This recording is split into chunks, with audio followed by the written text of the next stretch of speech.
개인 미용실 통계를 내려보면 평균 매출이 400만 원이 안 돼요. 순수익이 아니라 매출이 400만 원 안 되면 그럼 네. 월세 내고 네, 미용 맞아요. 그 재료 네, 맞아요. 원재료 들어가면은 남는 게 없네요. 그럼 직장생활 하는 것보다도 못한 못하는 사람들이 거죠. 굉장히 많은 거예요. 여기 맞아요. 공유 헤어샵에 가서 일단은 한번 해보는 거네요. 네네. 내 걸 크게 해봐야 되겠다. 자기가 어떤 타입의 사람인지도 알 수 있는 기간이 알 수가 되겠네. 있죠. 맞아요. 아, 그렇구나. 그러면 네네. 대표님은 맞습니다. 매장에 인테리어를 하시고 네, 맞아요. 브랜딩을 하시고 집기도 다 넣고 네. 그럼 나는 빗하고 가위 하나만 딱 들고 출근하면 되는 거예요? 조금 더 있어요. 아 조금 더 있어요. 네, 네, 네. 뭐가 네. 있죠? 좋아요, 구독, 알림 설정. 안녕하세요, 조합이 가족 여러분, 이랑주입니다. 오늘은 국내 최초로 공유 헤어샵을 만드신 심재현 대표님 모시고 재밌는 이야기 들어보도록 하겠습니다. 대표님 안녕하세요. 안녕하세요. 네, 이게 되게 잘생긴 대표님이 오래간만에 나오셨죠. 본인 소개 부탁드릴게요. 네, 인사드리겠습니다. 저는 공유 미용실 세븐스를 운영하는 심재현이라고 합니다. 반갑습니다. 예, 끝인가요?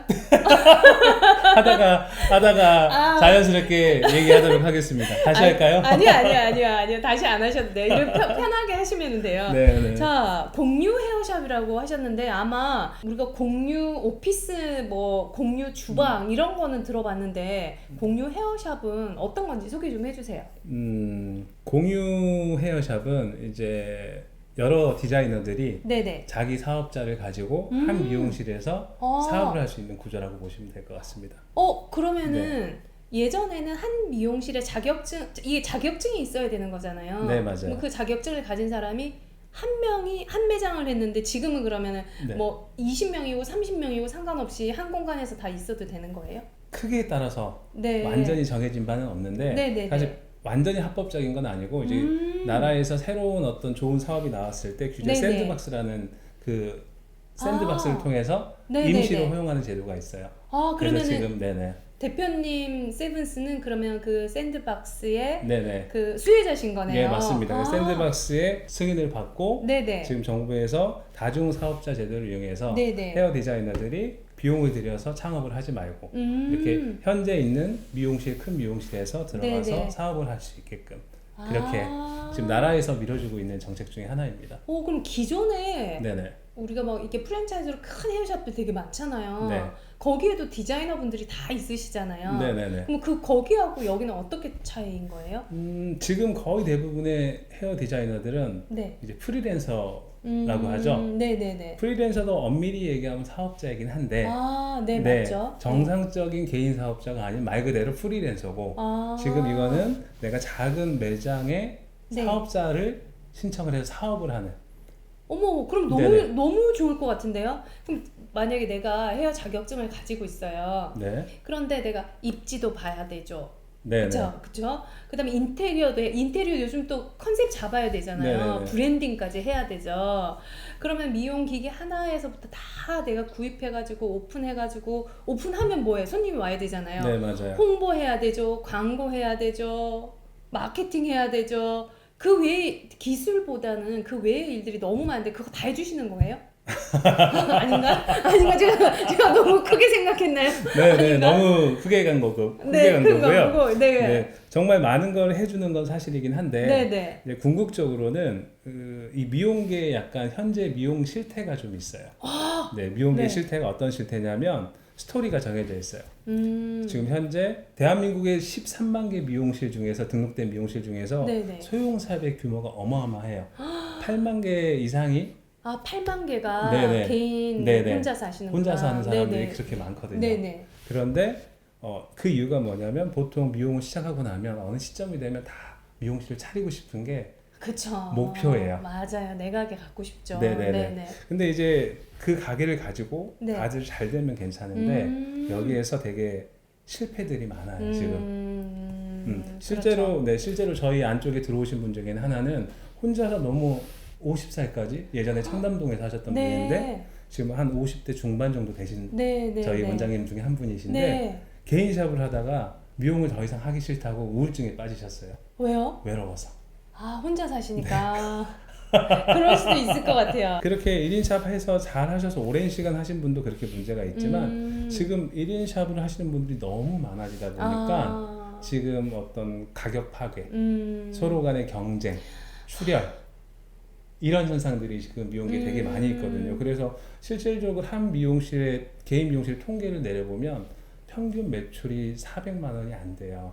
순수익이 아니라 매출이 400만 원 안 되면 그럼 네. 월세 내고 네, 미용 맞아요. 그 재료 네, 원재료 맞아요. 들어가면은 남는 게 없네요. 그럼 직장생활 하는 것보다도 못한 못하는 사람들이 거죠. 굉장히 많은 거예요. 그러시구나. 이런 현상들이 있으니까 지금 그런 부분들이 투자해놓고 내가 돈도 못 벌고 그리고 뺄 수도 없고 네네. 너무 많으니까 빼고 나오기 힘듭니다. 그렇게 하지 말고 네. 헤어 디자이너들이 하나밖에 못 하거든요. 기술, 그렇죠. 손님 딱 이것만 알아요. 근데 막상 작은 매장을 하게 되면 지금 네네. 얘기했다시피 하실 게 되게 많아요. 그렇죠. 그 돈도 투자되고 할 것들이 많은데 공유 미용실이라는 부분들을 하게 되면은 네. 그런 부분들이 없어지는 거죠. 내 돈 투자 안 해도 되고 그쵸? 그리고 시행착오를 하는 거죠. 거기에서 미리 해보는구나. 네, 내 맞아요. 가게 차리기 전에. 내 가게 차리기 시행착오 해보는 거예요. 네네네. 내가 고객도 창출해보고 노력도 해보고 아. 그리고 분석도 해보고 네. 내 거니까 주인의식이 있겠죠. 또 그렇죠. 그러다 보니까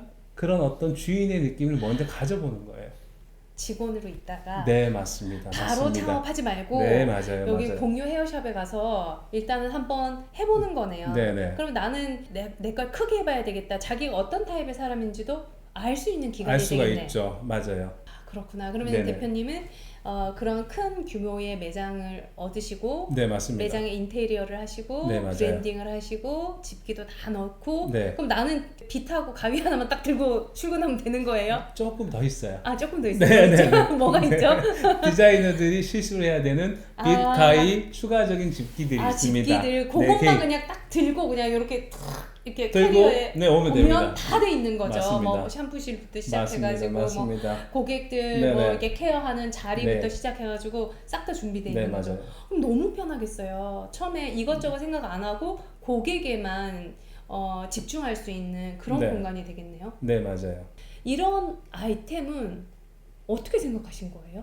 그 네. 공유 미용실을 하는 사람 중에서 네. 사실은 유일하게 미용인이거든요. 제가 가장 먼저 시작을 했지만 그러니까 대표님이 지금 요즘 막 공유 헤어샵이 막 조금 붐이 일어나고 있는 것 같아요. 네네네. 제가 보니까. 맞아요. 근데 대표님이 몇 년도에 그럼 최초로 하신 거예요? 저는 2018년도에 공유 미용실 처음 시작했어요. 제가 2018년도에 대표님을 온라인으로 제가 유튜브에서 저는 신사업에 너무 관심이 많은 사람 중에 한 명이어가지고 이분 진짜 아이디어가 너무 좋으시다 생각했는데 이렇게 만나게 된 거예요. 깜짝 놀랐어요. 그래서 그런 아이디어를 어떻게 처음에 공유 헤어샵을 생각한 헤어 디자이너가 대표님 혼자시잖아요. 최초로 하셨으니까. 그러니까 생각은 많이 하셨겠지만 실행을 하신 분이. 네, 맞아요. 지금 정확하게 말씀하셨는데 제가 공유 미용실 만들고 나서 사람들을 많이 만났어요. 네. 오셔서 하는 얘기들이 내가 생각했었는데 이런 얘기를 정말 많이 하시더라고요. 맞아요. 되는 거 있으면 나도 네. 생각했었는데 네, 맞아요, 그렇게 맞아요. 근데 실행을 하신 거잖아요. 네, 맞습니다. 네. 근데 이게 사실은 재미난 게 저는 이거를 하게 된 이유가 사실은 좀 굉장히 간단한 일 때문에 했거든요. 어떻게 해요? 좌절 때문에. 좌절? 네네네. 좌절을 많이 하면 그럼 새로운 아이템이 막 계속 생기는 건가요? 저는 이게 미용하는 게 사실은 저는 이제 미용인이라고 얘기했잖아요. 네네네네. 미용을 2007년도에 처음 미용실 차렸어요. 그럼 네네. 그 다른 데 소속돼 있다가 네네. 헤어 제가 미용 디자인. 사업을 시작한 게. 헤어 디자이너로 계시다가 네네네. 미용 자격증을 따시고 헤어 디자이너 하다가 2007년도에 네네 첫 창업을 했어요. 그때 이제 고생 엄청 하셨겠네요. 많이 했죠. 그렇지만 사실은 그 당시에는 되게 행복했죠. 많이. 왜냐하면 2007년도에는 어찌됐든 간에 그것도 새로운 도전이고 저는 헤어 디자이너들의 길은 항상 이렇다고 생각해요. 네네. 디자이너를 하고 창업에 대한 도전. 네, 누구나 꿈꾸는 거거든요. 네네네. 로망이고 그쵸. 또 거기서 겪는 것들이 사실은 경험이고 즐거워요. 네. 그래서 저도 2007년도에 그렇게 해서 네. 2011년도에는 이제 확장을 했어요. 네. 꽤 이제 규모가 이렇게 한 120평 정도 매장으로 오. 확장을 했으니까 와, 나 이제 곧 부자 되겠구나 막 이렇게 생각하시면서 많이 벌었죠. 그 당시에 네네. 비용 돈도 많이 벌었습니다. 네네. 사실은 헤어 디자이너들이 사업을 하는 이유가 돈 벌고 싶어서일 거라고 생각을 해요. 네. 왜냐하면 월급을 받는 건 한계가 있고 인센티브라는 제도를 통해서 받고 있지만 어찌됐든 네. 내가 매출을 올려도 일부는 또 회사에게 내기 때문에 내가 사업을 하면 네. 나도 벌고 직원들도 벌어주고 그리고 내가 해보고 싶은 거 마음대로 해볼 수 있고 이러니까 창업을 하고 싶죠.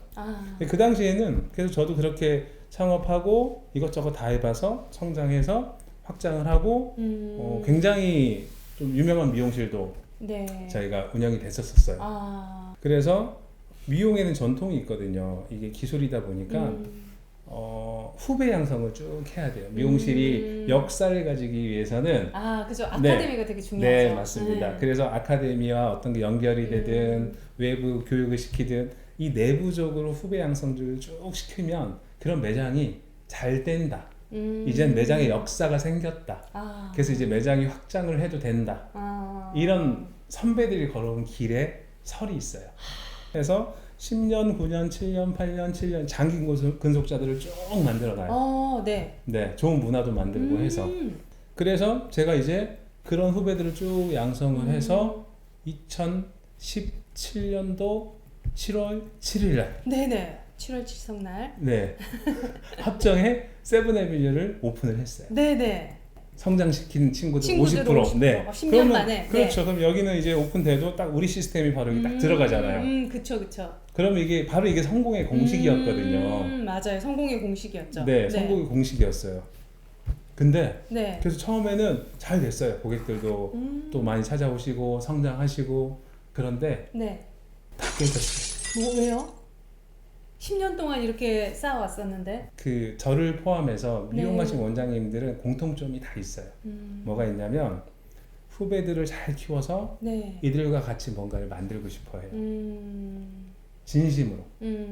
그런데 이 사람들은 그 생각과는 달라요. 근데 이 사람들이 제 얘기를 잘 들으셔야 되는 게 문제가 아니라 달라요. 보는 방향이. 서로 생각하는 방식이 틀려요.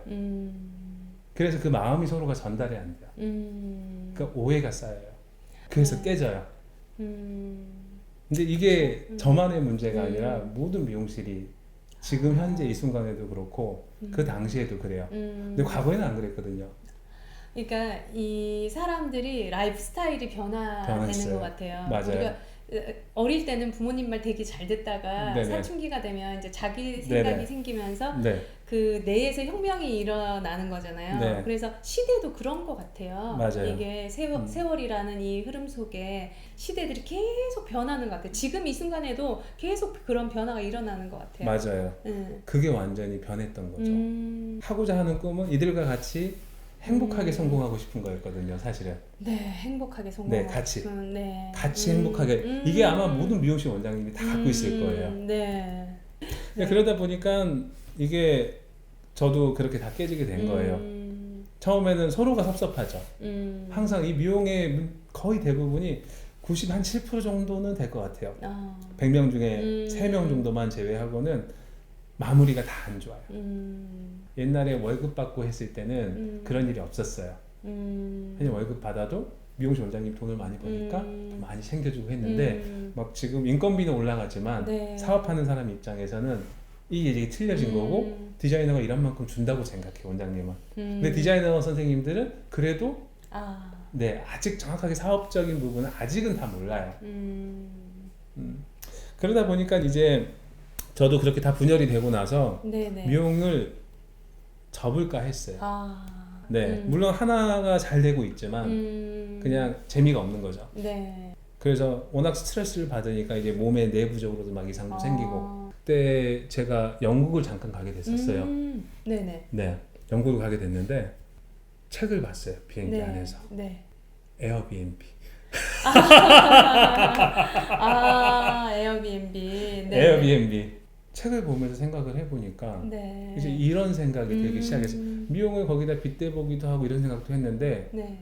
제가 하나 느낀 게 뭐였냐면 제가 얘기한 공유는 시설을 같이 공유하고 이거 할 수 있는 게 아닌가? 그러니까 제가 서로 바라보는 게 틀리다는 네. 거는 주인의식과 주인의식이 아닌 사람은 그 의식이 같을 수가 없다는 거죠. 겹쳐질 수가 없어요. 우리 그런 얘기 하잖아요. 사장 마인드로 일하라. 네네네네. 그러면은 지분을 다 주면 돼요. 네 맞아요. 지분 1% 준다고 사장 마인드 안 안 생겨요. 돼요. 네 100% 맞아요. 다 주면 사장이 되는 거죠. 맞아요. 네. 그러니까 내 거라는 게 뭔가가 명확해야 돼요. 네. 내 거라는 의식이 생기면 그러면 일단 보는 방향이 같아지지 않을까? 같은 곳을 보고 같은 목표고 확실하게 같은 선상에 있으면 이런 부분들이 생기지 않을까? 그러니까 굉장히 단순하게 생각했어요 사실 처음에. 동등한 위치에서 네네네. 동등 주인이 되게 해주고 싶은 건데 주인 어떻게 해야 되지? 지분 투자하라고 해도 투자 안 할 거고. 근데 그러다 보니까 생각한 게 공유미용실이라는 걸 생각을 했고 네네. 처음에 정말 어리숙하게 시작을 했어요. 공유미용실 어떻게 했냐면 처음에는